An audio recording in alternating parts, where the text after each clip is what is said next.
Ele certamente é uma das pessoas mais conhecidas em todo o mundo. Seu nome é falado no norte, no sul, no leste, no oeste, no oriente, no ocidente. Mas será que você o conhece de verdade? Sabe de quem realmente se trata? Hoje, o Dr. Mauro Braga aborda a figura de Jesus Cristo. Quem foi este homem? O que ele representa para mim, para você e para toda a humanidade?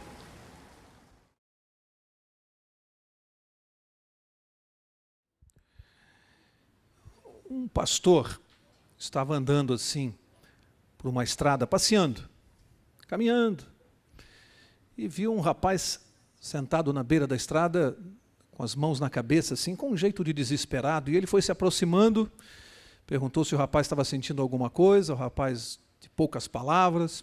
E ele se apresentou e disse que era pastor e se ele poderia ajudar. E aquele rapaz disse que realmente estava sofrendo muito e que ele estava perdido, não tinha mais saído a vida dele. E começou a contar, a desabafar para o pastor que ele era um criminoso, já havia matado, já havia roubado, havia fugido da cadeia e que a vida dele não tinha mais saída. Ele disse assim: para mim não tem mais salvação, pastor. E o pastor se sentou do lado daquele homem, ficou quieto, não dizia uma palavra, e o homem daqui a pouco disse assim: o senhor não vai dizer nada? E o pastor disse assim: eu estou com muita sede. Você sabe onde tem água? O homem estranhou e disse assim: bom, tem um poço aqui perto. Então vamos lá que eu estou com sede. Aí o homem disse assim: mas eu não tenho nada, não tenho balde, não tenho nada. E o pastor disse: você conseguiria uma corda? Ele falou: a corda é fácil por aqui. Então vamos fazer o seguinte: você é uma pessoa forte. Você amarra a corda na minha cintura e eu vou descendo e você depois me puxa. O homem era muito forte, falou: tudo bem, pastor. Amarrou na cintura, o pastor desceu, tomou água e disse: olha, quando o senhor terminar, o senhor puxa a corda e eu vou puxar o senhor. O pastor fez o sinal e ele começou a fazer força e não conseguia. E cada vez mais força e não conseguia. Ele disse: não é possível. E foi fazendo muita força até o momento que ele foi se aproximando da beira do poço para olhar, para ver o que estava acontecendo. Como é que ele não conseguia nem mexer a corda? E quando ele pôs a cabeça para baixo e olhou, ele viu que o pastor estava agarrado a uma grande pedra. E ele disse: pastor, o senhor está de brincadeira comigo? Solta, se o senhor não soltar, não vou conseguir. E o pastor disse: faça mais força. Ele disse: pastor, é brincadeira? Se o senhor não soltar, o senhor não vou conseguir subir o senhor. E o pastor soltou a pedra, deixou que aquele homem o puxasse, chegou lá em cima, olhou para ele e disse assim: você percebeu que a sua situação é exatamente esta? Você acha que está perdido, você se apegou ao que você fez no passado, aquilo que você pensa a seu respeito, e você fica agarrado a essas ideias. E não há ninguém que possa fazer nada por você. Ninguém pode te ajudar nem te puxar de onde você está, se você não soltar as ideias que você faz de você mesmo, os conceitos que você tem sobre a vida, sobre a salvação. Se você não se desapegar, não soltar essas pedras às quais você se agarrou, ninguém pode fazer nada para te ajudar. Abra sua Bíblia no livro de Números, no capítulo 21. Números, capítulo 21. Nós vamos acompanhar juntos. No deserto, havia muitas serpentes. Muitas. E elas estavam por todo lado. Elas se enrolavam nas panelas, elas ficavam debaixo das tendas, elas ficavam nas sandálias, se escondiam. E à noite, sabe o que acontecia? As serpentes picavam e o veneno era mortal. E aquele povo começou a ficar desesperado porque as pessoas estavam morrendo. E começaram a entrar em desespero e foram até Moisés. E reclamaram com Moisés: Moisés, você nos tirou da terra do Egito para trazer para cá, para nos matar. As serpentes estão acabando com o nosso povo, acabando com as nossas crianças. E a Bíblia diz, nesse relato que nós vamos ler aqui, que Moisés começou a orar a Deus por aquele povo, pelo desespero daquele povo. E começou a clamar a Deus. E agora nós vamos ver qual foi a resposta de Deus. Livro de Números, capítulo 21, eu vou ler o verso 8. E diz assim: disse o Senhor a Moisés: faze uma serpente e põe-na sobre uma haste. Todo aquele que for mordido e olhar para ela, viverá. Moisés fez uma serpente de bronze e a pôs sobre uma haste. Então, quando alguém era mordido por alguma serpente, se olhava para a serpente de bronze, o que diz a sua Bíblia? Vivia. Veja, qual foi a solução que Deus deu para aquele problema? Chamou Moisés e disse assim, faz uma serpente de bronze, pega uma haste, pendura no local mais alto que tiver e diz a esse povo para olhar para ela. E a Bíblia diz que por mais que alguns questionassem, porque aquilo humanamente era uma coisa absurda. Eu imagino as pessoas dizendo, Moisés, nós estamos nesse sofrimento, nesta agonia, e você vem aqui com superstições? Eu imagino as pessoas dizendo isso para Moisés. Mas acontece que aqueles que pela fé começaram a olhar, a obedecer, viviam. Não havia explicação, era um mistério, era um milagre de Deus. Mas interessante, a serpente, pelas escrituras sagradas, simbolizavam quem? Satanás. Você vê isso no livro de Gênesis, capítulo 3, e em Apocalipse 12. Está lá, para qualquer um ver. Simbolizava Satanás. Por que Deus escolheu a serpente, um símbolo tão estranho? Pergunto, não teria sido melhor ter escolhido um cordeiro? Por que a serpente? Vamos deixar a Bíblia responder? 2 Coríntios, capítulo 5. Vamos ver por que Deus escolheu exatamente a serpente para que fosse erguida lá no alto do monte. 2 Coríntios, capítulo 5, nós vamos ler o verso 21. 2 Coríntios 5, 21, diz assim, aquele que não conheceu o pecado, ele o fez pecado por nós, para que nele fôssemos feitos justiça de Deus. Aquele que não conheceu o pecado, Deus o fez pecado por nós. Você começa a entender a serpente? Porque Deus escolheu a serpente que simboliza o pecado, porque ela foi erguida. Mas vai fechar isso, vamos explicar melhor isso aqui? Vai lá no Evangelho de João, no capítulo 3, e agora isso aqui vai ficar mais claro. Vejam o que Jesus Cristo disse a Nicodemos naquele encontro daquela madrugada. Vamos ver o que ele disse? João 3, eu vou ler o verso 14. Olha o que diz aqui. Diz assim, assim como Moisés levantou a serpente no deserto, da mesma forma, importa que o Filho do Homem seja levantado, para que todo aquele que nele crê tenha a vida eterna. Jesus explicou a Nicodemos o que simbolizava a serpente? Era ele mesmo, erguido no deserto, feito pecado por nós, para que todo aquele que nele crê tenha a vida eterna. Era diferente no Velho Testamento? As pessoas não tinham que crer que olhando para aquela serpente levantada no deserto havia vida eterna? Mudou alguma coisa no Novo Testamento? Não é a mesma fé que nós temos que manifestar? E Jesus disse isso a Nicodemos, e ele disse que importa que o Filho do Homem, a quem ele estava se referindo? A ele mesmo. Ele disse, importa que o Filho do Homem seja levantado numa cruz, para que todo aquele que nele crê não pereça, mas tenha vida eterna. E afinal, quem é ele? Quem é este homem que está conversando com Nicodemos? Quem é este homem simbolizado lá pela serpente no Velho Testamento e que trazia, através da fé, a vida eterna? Quem é este Jesus que olha para Nicodemos e diz, da mesma forma que Moisés ergueu a serpente, importa que o Filho do Homem seja levantado? Quem é ele? Que homem é esse? Será que é importante descobrir isso? Vamos ver se é importante. Evangelho de Mateus, capítulo 16. Vamos ver se é importante saber quem é Jesus. Mateus, capítulo 16, eu vou ler a partir do verso 13, e diz assim, chegando Jesus à região de Cesareia de Filipe, interrogou os seus discípulos, quem dizem os homens ser o Filho do Homem? Olha a pergunta que ele fez. Quem as pessoas aí fora dizem que eu sou? Resposta. Responderam-lhe, uns dizem João Batista, outros Elias, e outros Jeremias ou um dos profetas. Preste atenção. perguntou-lhes ele: e vós, quem dizeis que eu sou? E vocês, meus discípulos, minha igreja, e vocês, quem vocês dizem que eu sou? Quem eu sou para vocês? É importante responder isso. O que você acha, sim ou não?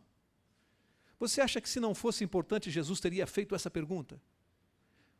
Qual a importância de eu saber, e você, esta noite aqui, quem é Jesus Cristo? Por que ele fez essa pergunta? Porque ele olhou para a sua igreja e disse assim: tudo bem, aí fora estão dizendo isso, mas e vocês? Quem vocês dizem que eu sou? Quem vocês pensam que eu sou? Às vezes eu fico divagando um pouco. Um dia eu me pus a pensar e imaginei assim: se nós pudéssemos colocar a mão no bolso de Jesus e pegar a carteira de identidade dele,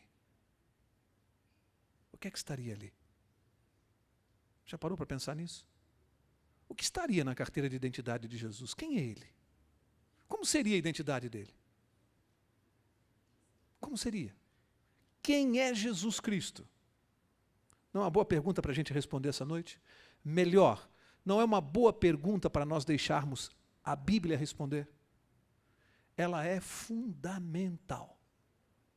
Você vai descobrir ao longo desse estudo a importância de ter esta resposta. Ela é fundamental. Vamos ver juntos, vamos deixar a palavra de Deus responder a esta pergunta que Jesus fez lá há 2000 anos atrás e que serve para mim hoje, serve para você hoje. Hoje o mesmo Jesus, lá do céu, está olhando para Mauro, para Pedro, para Delmiro e dizendo assim: e você? Quem você diz que eu sou? Quem eu sou para você? A pergunta é essa: não importa o que eu sou para os outros. Para você, quem eu sou? Vamos deixar a Bíblia responder. Evangelho de João, capítulo 1. Vamos descobrir juntos aqui essa noite a resposta correta para esta pergunta. João 1, verso 1, diz assim: no princípio era o Verbo estava com Deus, o Verbo era Deus. Ele no princípio estava com Deus. Todas as coisas foram feitas por meio dele, e sem ele, nada do que foi feito se fez. Avança até o verso 10. Estava no mundo, o mundo foi feito por meio dele, mas o mundo não o conheceu. Verso 14. O Verbo se fez carne e habitou entre nós. Vimos a sua glória, a glória como do unigênito do Pai, cheio de graça e de verdade. Olha quanta coisa importante. Primeira, ele é o Verbo. Segunda, o Verbo no princípio estava com Deus, o Verbo era Deus. O próprio Deus. Diz que todas as coisas foram criadas por meio dele. Sem ele, nada do que foi feito se fez. Nada. Nada inclui o céu, a terra, o mar, os peixes, inclui. A Bíblia está dizendo com todas as letras, revelando a identidade dele. Ele é Deus. Jesus Cristo é Deus. Alguns dizem: peraí, Mauro, não seria ele o Filho de Deus? Não no conceito humano. No nosso conceito humano, filho de alguém é alguém que foi gerado, foi criado por alguém, que nasceu de alguém. Não é esse o conceito. Ele é o Deus Filho. Ele nunca nasceu, ele nunca teve um princípio, ele sempre existiu, ele é eterno, ele é Deus. Ele é o Deus Filho, ele é a segunda pessoa da divindade. Ele é o Criador. Ele estava lá ao lado de Deus Pai, no momento da criação. Ele, com as suas próprias mãos, nos fez do barro. A Bíblia começa a revelar a identidade dele. Mas a coisa vai ficando mais séria quando diz que ele se fez carne para habitar entre nós. Você sabe o que a carne simboliza? A carne simboliza a natureza humana. O que este verso está dizendo é muito sério. Está dizendo que Deus se fez carne, tomou a forma humana para habitar entre nós. Isso significa, não foi o homem que tomou a forma divina. Foi Deus que tomou a forma humana. Isso muda muita coisa. Deus saiu do céu e teve que se esvaziar de tudo, dos seus privilégios, das suas prerrogativas de Deus, para tomar a forma humana, a carne humana e habitar entre nós como ser humano. Para habitar entre nós. Agora eu quero ler o verso 18. E diz assim: ninguém nunca viu a Deus, mas o Deus unigênito, que está, veja, ao lado do Pai, é quem o revelou. Quanta informação importante para nós. Já descobrimos por esses versos a identidade de Jesus, o próprio Deus, o próprio Criador. Saiu do céu, veio aqui, tomou a forma humana para habitar entre nós, com uma missão fundamental. E a Bíblia diz que o Deus unigênito que está ao lado do Pai, você percebe? A Bíblia está dizendo, Ele é Deus, o Deus unigênito ao lado do Pai. A Bíblia não esconde a identidade de Jesus, ela diz quem Ele é. E dá uma das razões fundamentais pelas quais Ele veio a este mundo. Revelar quem? O próprio Pai. Deus se revelou a nós por intermédio de Jesus. Ele não ficou lá no céu apenas na teoria dizendo que nos ama. Não. Deus veio mostrar o seu amor. Toma a forma humana, vem a este mundo, habitar entre nós, para revelar para cada um de nós o Pai. Então eu que estou aqui vivendo hoje, não posso dizer assim, mas eu não conheço Deus, eu não sei quem é Deus. Como não? Ele esteve aqui. Ele andou entre nós. Ele habitou entre nós. A Bíblia diz que Ele criou o mundo, mas o mundo não o recebeu, não o conheceu. Você consegue entender isso? O Criador de todas as coisas vem aqui, pisa no solo desta terra, caminha entre as coisas e os seres criados, e o ser humano, sábio, culto, inteligente, não o reconheceu. O ser humano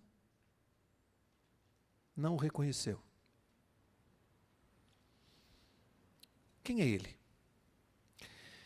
1 João, capítulo 4, vamos ver quem é Ele. 1 João, capítulo 4, e aqui há uma revelação importante para nós. 1 João 4, verso 8. Diz assim: aquele que não ama, não conhece a Deus, porque Deus é amor. E aqui fica uma equação simples para nós. Já descobrimos que Jesus é Deus. Descobrimos que Jesus é o Verbo. E descobrimos que Jesus é amor. E aí uma pergunta, por que João, o apóstolo, usou a expressão, a palavra verbo, para identificar Jesus? Já pensou nisso? Por que ele chamou Jesus de o verbo?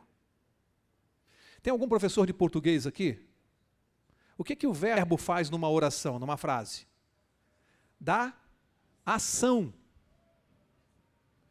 Agora monta o quebra-cabeças. Jesus é Deus, Jesus é amor, o verbo é ação. Olha que coisa linda que o apóstolo quis ensinar para nós. Jesus é o amor de Deus em ação. Não fica na teoria. Não é um amor de filosofia. Ele age. Ele veio aqui, ele tomou a forma humana. Ele age para nos salvar. Jesus é o amor de Deus em ação. Abre no livro de Isaías, lá no Velho Testamento. Isaías capítulo 9. E olha que profecia fantástica a respeito de Jesus Cristo.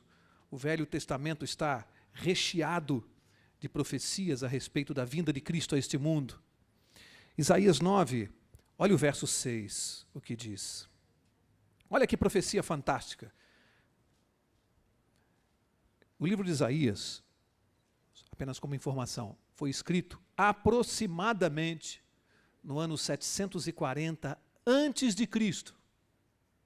740 anos antes, esse profeta disse isso aqui, ó. Verso 6. Porque um menino nos nasceu, um filho se nos deu, o principado está sobre os seus ombros, e o seu nome será Maravilhoso, Conselheiro. O que diz a sua Bíblia aí? Deus forte, Pai da eternidade, Príncipe da paz. O que o profeta disse? 740 anos antes.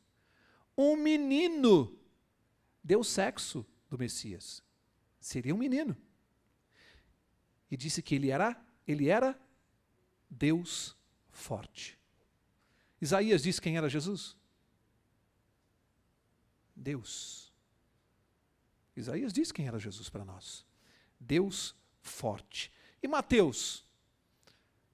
Evangelho de Mateus, capítulo 1. Que revelação existe a respeito da identidade de Jesus? Mateus, capítulo 1.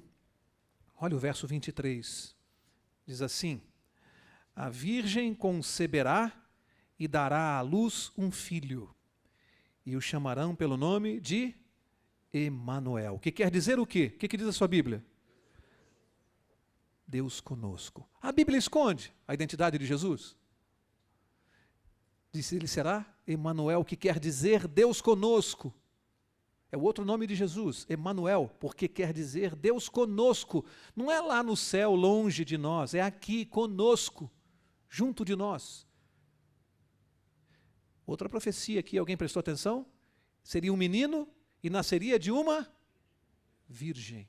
Nasceu de uma virgem? Nasceu. A Bíblia erra quando profetiza? Evangelho de João, capítulo 20, nós vamos ter aqui uma das grandes evidências na Bíblia de que Jesus efetivamente é Deus. Você quer ver uma evidência irrefutável? João, capítulo 20, eu vou ler o verso 27. Olha o que diz. Então disse a Tomé: põe aqui o teu dedo, vê as minhas mãos, chega a tua e põe-na no meu lado. Não sejas incrédulo, mas crente. Verso 28, disse-lhe Tomé: Senhor meu e Deus meu. Tomé, ele era muito parecido conosco. Ele era o homem, ele era o ser humano, é o homem do nosso tempo, cheio de informações, de cultura, mas aquele homem que só acredita no que vê. Por isso que ele ficou famoso, ver para crer. Sou como São Tomé, dizem aí. Só acredita no que vê. A fé dele não passa daquilo que ele consegue enxergar. Ele só acredita no que vê. E Jesus ressuscitou e aparece diante de Tomé. E Tomé vê Jesus, mas ali entra o homem da ciência. E diz: não pode ser. Eu não creio em ressurreição. Como pode alguém ressuscitar? E Jesus estendeu a mão com as feridas e disse: Tomé, põe aqui a tua mão na minha mão. E Tomé pôs o dedo. Põe aqui do meu lado, onde eu fui furado por uma lança. E quando Tomé pôs a mão e sentiu, ele olhou branco e disse: Senhor meu, Deus meu. Ali ele descobriu a identidade de Jesus. Ali ele sabia com quem ele estava falando.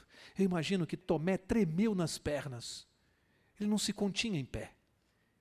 Ali ele teve a dimensão de com quem ele estava falando. Deus meu. Você quer maior evidência da divindade de Jesus do que o poder que ele tem de ressuscitar? Maior evidência do que isso? De que ele era efetivamente Deus.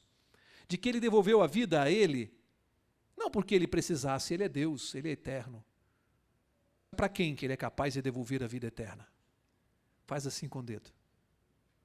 Ele quer mostrar para mim. Ele está dizendo: ô Mauro, de pouca fé. Você viu o que eu fiz comigo? Você duvida que eu possa fazer com você? Será possível que hoje nós também... Será que Jesus vai ter que aparecer e vai ter que abrir, estender a mão para mim, para que eu ponha o dedo e saiba quem ele é? Já não basta tudo. Já não bastam as testemunhas. Já não basta a palavra de Deus. Já não basta o que ele fez na minha vida. Já não basta o que ele faz na sua vida.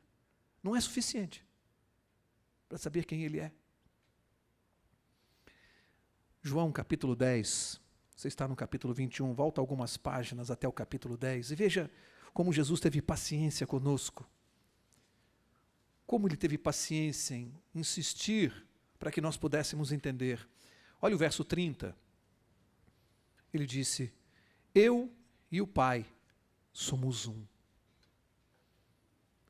Ele disse: eu e o Deus Pai que está no céu. Nós somos um só Deus. Ele lá no céu e eu aqui na terra em pessoa, diante de vocês. Mas um só Deus, o mesmo Deus. Enquanto eu estou aqui em pessoa, eu estou em essência lá no céu, ao lado do Pai. E Ele está pessoalmente no céu e em essência aqui comigo. Somos inseparáveis, somos um só Deus. Você duvida que é assim? Você acha que eu estou inventando, que isso aqui é apenas uma fantasia? É uma figura de retórica? Vamos ver se é. Abra sua Bíblia. Você está em João 10, abre no capítulo 14 de João. Avança poucas páginas. João 14. Olha o verso 8. Disse-lhe Filipe: Senhor, mostra-nos o Pai, e isto nos basta. Resposta. Respondeu-lhe Jesus: há tanto tempo estou convosco, e não me conheces, Filipe? Quem me vê, vê o Pai. Como tu dizes, mostra-nos o Pai. O ser humano, olha o homem conversando com Deus. Jesus, tudo bem, você está pregando, você fala de Deus, você diz que é o Filho de Deus. Mas mostra Deus para mim. Mostra o Pai de quem você tanto fala. Jesus disse: Filipe, Filipe, eu já estou há tanto tempo com você. E você me pergunta, mostra-nos o Pai? Quem me vê, vê o Pai. Você quer ver Deus? Você tem vontade de ver e conhecer Deus? Olha para Jesus. Ele disse: quem me vê, vê o Pai. Ele está comigo e eu estou com Ele. Você quer conhecer a Deus? Ele disse: olhe para mim, porque quem me vê, vê o Pai. Você quer saber o que Deus pensa? Ouça o que Jesus diz. O mundo aí fora fica colocando nos lábios de Deus coisas que Ele nunca disse, pensamentos que Ele nunca teve. E a Bíblia diz, pelo profeta Isaías: os meus pensamentos não são os vossos pensamentos. O ser humano tem mania de querer que Deus pense como nós pensamos. Se eu acho que ter 2 mulheres é bom, porque eu sou mais feliz, eu acho que Deus também aprova isto. Se eu acho que homossexualismo é uma opção, eu coloco nos lábios de Deus o mesmo, ou na boca de Deus a mesma palavra, ou no pensamento de Deus a mesma ideia. Porque eu, como homem, penso assim, eu acho que Deus tem que pensar também. Mas você quer saber como Deus pensa? Leia o que Jesus disse. E você vai perceber que Ele pensa muito diferente de nós. Os conceitos dele não são os nossos. E há uma diferença. Deus conversando com o homem. Você consegue realizar isso aqui? A gente lê e parece que não realiza. Filipe conversando com Deus. Deus diante dele. E Filipe diz: por que o Senhor não me mostra, Deus? Jesus olha, mas Filipe, estou diante de você e você não enxerga um dedo diante do nariz. Que coisa incrível isso aqui. Deus conosco. Será que Jesus tinha alguma coisa que o Pai não tem ou vice-versa? Será que havia alguma diferença entre eles? Colossenses capítulo 2. Colossenses capítulo 2, olha o que está no verso 9. Colossenses 2:9 diz assim: pois nele habita corporalmente toda a plenitude da divindade. Toda a plenitude da divindade em Jesus corporalmente. Sabe o que esse verso diz? Ele era totalmente humano e completamente divino. Completamente divino. Nada do que o Pai tem, nenhum atributo que o Pai tenha faltava a Jesus. Totalmente Deus e totalmente homem. Isso é um mistério. Não há como nós explicarmos isso, como Deus pode ter tomado a natureza humana, mantendo-se divino, mantendo-se Deus. Jesus fez isso. Um milagre. Não tem como o ser humano explicar isso aqui. Mas eu preciso saber que Jesus era completamente Deus, totalmente Deus. O que ele fala é o próprio Deus falando. Isso muda alguma coisa para você? Nas palavras de Jesus? Será que tem alguma importância quando eu sei que é o próprio Deus falando, não é o pensamento de um homem, é o próprio manifestando o seu pensamento? Para mim. Se revelando para mim na pessoa de Jesus. Volta para o Evangelho de João, capítulo 8, tem um episódio aqui que eu não posso deixar de mostrar a vocês. João 8, verso 56. E aqui diz assim, Jesus Cristo, um dia estava ali diante dos judeus, havia uma discussão com ele, e no verso 56 Jesus disse assim, se referindo aos judeus, vosso pai Abraão exultou por ver o meu dia, viu-o e alegrou-se. Disseram-lhe os judeus, ainda não tens 50 anos e viste Abraão? Respondeu Jesus, em verdade vos digo, que antes que Abraão nascesse, eu sou. Talvez um professor de português aqui possa dizer, espera aí, Jesus talvez tenha alguma dificuldade com a língua portuguesa, porque ele diz, antes que Abraão nascesse, eu sou. Parece que tem um erro de concordância aqui, mas não tem não. Jesus usou uma palavra aqui, que os judeus compreenderam tão bem, porque essa palavra, no hebraico, ela tem um sentido muito forte, terrível. E Jesus estava se referindo, se manifestando aos judeus. Eles compreenderam a palavra. Compreenderam tão bem, que olha o que aconteceu no verso 59. Então pegaram em pedras para atirar nele, mas Jesus se ocultou e retirou-se do templo. A Bíblia, quando diz que pegaram em pedras para atirar nele, não é no sentido de hoje você abaixar-se na calçada, pegar uma pedra para atirar nele. Naquela época não era assim, não. Eles pegavam aqueles pedregulhos e eles apedrejavam até a morte. O que a Bíblia está dizendo aqui é que tentaram matá-lo, a ponto dele ter que se ocultar. Como é que ele se ocultou? O que a Bíblia diz que aconteceu aqui? Um milagre. Como não era o tempo demarcado por Deus para a morte de Jesus, houve um milagre e ele desapareceu dali. Senão seria morto. E que palavra ele usou para ter causado tanta raiva nos judeus? Quando ele disse, eu sou. Você quer ver que palavra ele usou? Vai lá no início da Bíblia, livro de Êxodo, capítulo 3. Vamos ver que palavra Jesus usou que causou tanta revolta nos judeus. Êxodo, capítulo 3, vou ler o verso 13. E diz assim, então disse Moisés a Deus, quando eu for aos filhos de Israel e lhes disser, o Deus de vossos pais me enviou a vós, e me perguntarem, qual é o seu nome? Que lhes direi? Disse Deus a Moisés, preste atenção, eu sou o que sou. Disse mais, assim dirás aos filhos de Israel, eu sou, me enviou a vós. Sabe qual é a palavra que vai aqui no original? Na língua portuguesa ela não tem outra tradução. Por isso ela foi traduzida por eu sou, porque a língua portuguesa nesse aspecto ela é pobre. O hebraico é uma língua mais rica aqui. A palavra que é usada no original no hebraico é Iavé.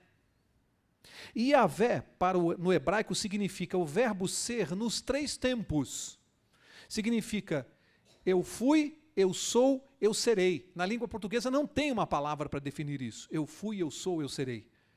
No hebraico tem Iavé. A melhor tradução, que é a que algumas Bíblias já estão usando, é o eterno. Porque alguém que foi, é e sempre será, é eterno. Jesus usou aquela palavra muito forte para os hebreus. Por quê? Porque Iavé era o nome do Deus Altíssimo, sagrado para eles. Quando eles escreviam as escrituras com a pena, na hora de escrever Iavé, eles trocavam e escreviam com pena de ouro. Sabia disso? Pena de ouro, tamanha reverência para usar o nome Iavé, o nome de Deus. De repente, Jesus diante deles, e Jesus disse, primeiro olha a pergunta ridícula deles, né? Jesus disse que Abraão exultou por ver o meu dia nesta terra. Ele viu e se alegrou. Os judeus olharam e falaram assim, mas Jesus, você não tem nem 50 anos de idade e você disse que viu Abraão, que viveu há mais de 2000 anos. Como é que você pode ter visto Abraão, Jesus? Jesus respondeu: muito antes de Abraão nascer, ele usou a expressão Iavé, eu sou Deus. E os judeus consideraram isso uma blasfêmia e quiseram matá-lo. Para os judeus isso era uma blasfêmia. Quem você pensa que você é para usar o nome sagrado de Deus? E ele estava mentindo? Ele não estava mentindo. Ele disse: eu sou Deus. Vocês estão falando de Abraão e não reconhecem o Deus de Abraão diante de vocês. Quiseram matá-lo. Quiseram matá-lo. Olha, eu quero começar a encerrar. Vai até o profeta Isaías, capítulo 53. Para encerrar, eu quero mostrar uma coisa para vocês aqui a respeito de Jesus que eu não posso deixar de mostrar. Isaías, capítulo 53. Bem no meio da Bíblia, olha o que este profeta, 740 anos antes, disse a respeito desse Deus. A serpente erguida lá no deserto. O mesmo que conversou com Nicodemos, com Filipe, com os judeus. Olha o que Isaías falou a respeito dele. Isaías 53, vou ler o verso 3. Preste bem atenção comigo, porque esses versos são muito fortes. Olha o que diz aqui. Era desprezado e o mais indigno entre os homens, homem de dores e experimentado no sofrimento, como um de quem os homens escondiam o rosto. Era desprezado e não fizemos dele caso algum. Verdadeiramente, ele tomou sobre si as nossas enfermidades e as nossas dores levou sobre si. Contudo, nós o consideramos como aflito, ferido de Deus e oprimido. Mas ele foi ferido pelas nossas transgressões e moído pelas nossas iniquidades. O castigo que nos traz a paz estava sobre ele, e pelas suas pisaduras fomos sarados. Todos nós andávamos desgarrados como ovelhas, cada um se desviava pelo seu caminho, e o Senhor fez cair sobre ele a iniquidade de todos nós. Ele foi oprimido e humilhado, mas não abriu a sua boca. Como cordeiro, foi levado ao matadouro, e como a ovelha muda perante os seus tosqueadores, ele não abriu a sua boca. Vamos ver se o que o profeta disse aconteceu. Vai lá, para começar a encerrar, Mateus capítulo 27. Vamos ver aqui em Mateus 27. Eu vou ler para vocês e acompanhem comigo. Verso 45. Desde a hora sexta até a hora nona, houve trevas sobre toda a terra. Preste atenção. Jesus estava pendurado na cruz. E a Bíblia diz que nesse espaço de tempo daquela tarde de sexta-feira, foi uma escuridão total, trevas sobre a terra, no meio do dia. Os homens ali, sem entenderem nada do que estava acontecendo. Quem era aquele que estava pendurado morrendo? Os homens não sabiam. Para eles era qualquer um, até porque ele estava sendo morto como um criminoso, o pior deles. Porque a morte de cruz era uma penalidade para os piores assassinos. Os homens estavam trabalhando, vendendo, comprando, vivendo. E Jesus pendurado. Sabe o que a Bíblia diz? Houve trevas sobre a terra. Enquanto os homens não entendiam nada, a natureza estava manifestando a sua revolta. Os animais se escondiam no campo. Todos os outros seres criados por Deus sumiram de vergonha. Só o homem estava ali. A natureza mostrou maior compreensão do que qualquer um de nós. A natureza escondeu o seu rosto de vergonha pelo vexame. Verso 46. Por volta da hora nona, exclamou Jesus em alta voz: Eli, Eli, lema sabachthani, que quer dizer: Deus meu, por que me desamparaste? O pavor. Jesus naquele momento tinha sobre seus ombros na cruz todos os pecados do mundo. Isaías não disse? As nossas transgressões estavam sobre ele. E ele que não tinha nenhum pecado foi feito pecado por nós, a serpente erguida. E ali ele teve medo de se afastar eternamente do Pai, porque o pecado faz separação entre Deus e o homem. Vocês já imaginaram o pavor de Jesus? Tendo os pecados sobre si, o medo de jamais voltar a ver o Pai, e ele olha no desespero e diz: Deus meu, porque eu não vejo mais o seu rosto? Pai, cadê o Senhor? Aquele que dizia: quem me vê, vê o Pai. Eu e ele somos um. Olha o que o pecado faz. Olha o pavor de Jesus. Pai, cadê o Senhor? Verso 47. Alguns do que ali estavam, ouvindo isto, diziam: ele chama por Elias. E logo um deles, correndo, tomou uma esponja, embebeu-a em vinagre e, pondo-a numa cana, dava-lhe de beber. Outros, porém, diziam: deixa, vejamos se Elias vem livrá-lo. E Jesus, clamando outra vez com grande voz, rendeu o seu espírito.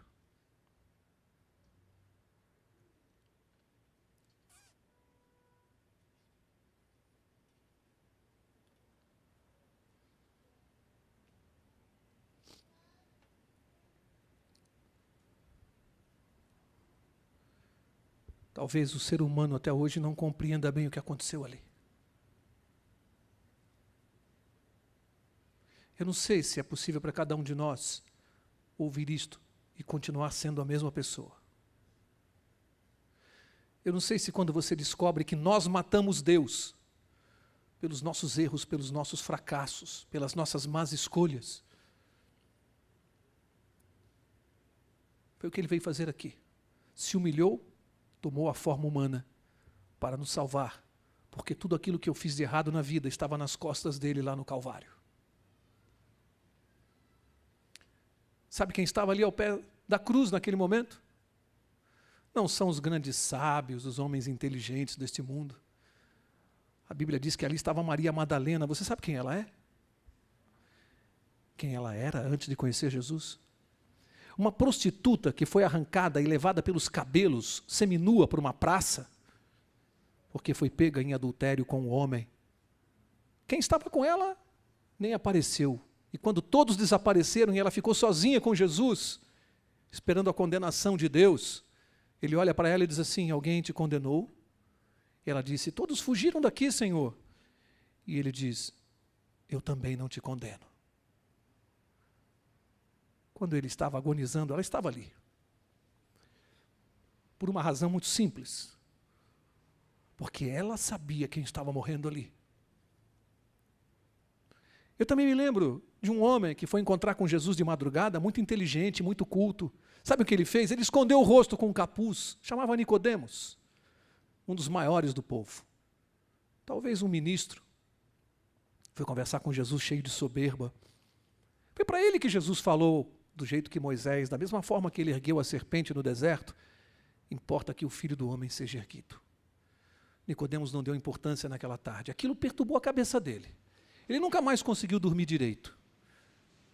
Os anos foram passando, mas ficou na cabeça dele. Importa que o Filho do Homem seja levantado numa cruz. Naquela tarde, quando tudo escureceu, eu imagino Nicodemos lá no escritório dele, trabalhando, e alguém deve ter vindo e disse assim, comentando como uma coisa à toa: olha, Nicodemos, lá no Calvário tem um homem, aquele Cristo, lembra que você foi conversar com ele?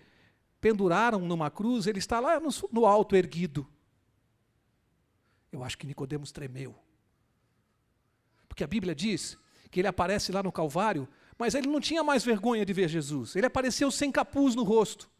Não teve vergonha das pessoas. Porque ali ele olhou e ele descobriu a identidade de Jesus. Último verso dessa noite. No mesmo capítulo 27 de Mateus.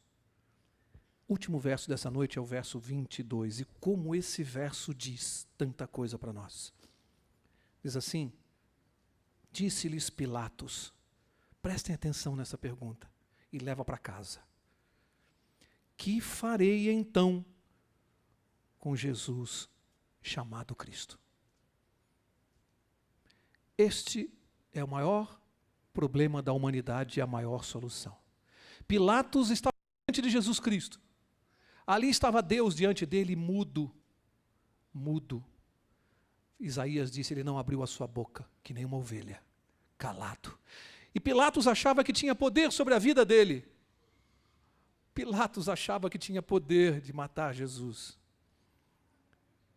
E Jesus olhava para ele e como se dissesse, Pilatos, Pilatos, faz logo o que você tem para fazer, porque eu só vou morrer, porque eu estou me entregando para morrer pela humanidade. E Pilatos diante de Jesus, sabendo que ele era inocente, por pura covardia, ele diz, que farei com esse Jesus chamado Cristo? E agora? Eu pergunto, cada um de nós, um dia na vida, vai estar nessa situação. Você vai ouvir falar de Jesus. Quem sabe esta noite alguém entrou aqui, pensando ouvir alguma coisa qualquer, e de repente você descobre quem é Jesus, e Ele está diante de você neste momento. E você tem uma decisão de consequências eternas. O que fará você de Jesus chamado Cristo? Continue ignorando Ele na tua vida? Finge que Ele não existiu. Esquece quem Ele é. E você, o que faz? Ou faz como Nicodemos e Maria Madalena? Vai aos pés da cruz e se entrega logo para Ele. Essa é uma decisão que você tem que tomar. É muito íntima, é muito pessoal. Ninguém que passou por essa terra vai escapar dessa decisão. Ela tem consequências eternas. Disso depende a nossa vida eterna, dessa escolha, de responder essa pergunta: que farei de Jesus na minha vida? Aceito-o ou rejeito-o? E a sua decisão, a sua escolha, tem consequências eternas. Eu vou encerrar do jeito que eu gosto. Um menino, criança, ele tinha vergonha da sua mãe, porque a mãe tinha defeito nas mãos. E ele cresceu vendo aquilo, e ele só percebeu aquilo quando ele olhava para as mãos das mães dos amiguinhos. E ele percebeu que a mãe dele tinha as mãos retorcidas. E quando ele olhava para a mãe dos amiguinhos assim, ele percebia que elas tinham as mãos bonitas. E ele foi crescendo com isso, chegou na idade escolar. Quando tinha uma festinha na escola, sabe o que ele fazia? Ele não contava para a mãe, porque ele tinha vergonha que ela fosse e os amiguinhos vissem o defeito que ela tinha nas mãos. Ele escondia. E assim ele foi crescendo até que um dia a mãe fez aniversário e ele resolveu dar um bonito presente no dia do aniversário dela. Levou para ela uma caixa, um papel de presente bonito, aquele lacinho bonito, e a mãe, toda orgulhosa, qual é a mãe que não gosta de ganhar um presente do filho? Toda orgulhosa, abriu aquela caixa de presente, e assim que ela tirou o papel e destampou a caixa, o que ela encontrou ali? Um bonito par de luvas. Ela olhou para aquele menino e disse assim: filho, você já tem idade, eu preciso conversar com você, senta aqui no meu colo. O garoto sentou no colo da mãe e ela disse assim: filho, eu preciso te contar uma coisa que você não sabe. Quando você nasceu, nós éramos muito pobres, mais do que somos hoje. E a mamãe ficou sozinha para cuidar de você. Nós morávamos num barraco, uma casa de 2 cômodos, você ficava no bercinho de madeira e a mamãe lavava roupa no tanque da vizinha, na casa ao lado, para ter dinheiro para comprar as coisas para você. E cada meia hora, 40 minutos, a mamãe deixava o tanque e vinha tomar conta de você, olhar como é que você estava no berço. Um dia a mamãe estava trabalhando e ouviu um barulho, uma explosão muito forte. Mas quando eu vi as pessoas correndo na minha direção, o coração de mãe não mentiu, eu sabia que tinha acontecido alguma coisa na minha casa. Quando eu quis correr para olhar, as pessoas me seguravam, me continham e eu vi que o nosso bujão de gás explodiu e o nosso barraco estava pegando fogo, filho. E eu corri para a porta de madeira, para a maçaneta, mas as pessoas me seguravam e diziam: você não pode fazer mais nada, o fogo está muito alto. Como não posso fazer mais nada? Filho, eu não sei onde arrumei força para soltar daquelas pessoas. Eu dava pontapés e chutes até que me largavam. Era meu filho ali dentro. E quando a mamãe pôs a mão na maçaneta para abrir a porta, ela estava incandescente. E a maçaneta ficou grudada na minha carne, filho. Eu quase desmaiei de dor, mas era você lá dentro. Eu não sei onde eu encontrei forças para entrar com aquela maçaneta na mão, grudada na carne. Só tive tempo de tirar você do berço, filho, e trazer você para fora. Por isso que as mãos da mamãe ficaram desse jeito. O menino tinha lágrimas nos olhos, ele tirou as luvas da mão da mãe, jogou no chão, pisou em cima. E disse assim: mãe, Senhora tem as mãos mais lindas do mundo, porque elas me salvaram. Um dia, quando eu estiver na fila para receber a coroa da vida, eu quero pedir às pessoas que estiverem atrás de mim, que tenham um pouquinho de paciência. Porque quando eu estiver com Jesus, eu quero me ajoelhar, eu quero pegar as mãos dele e quero dizer: o Senhor tem as mãos mais lindas do mundo, porque elas me salvaram. Que Deus te abençoe. Se você tem alguma dúvida sobre o assunto que foi abordado hoje, entre em contato conosco através do e-mail que aparece no seu vídeo. Até a próxima!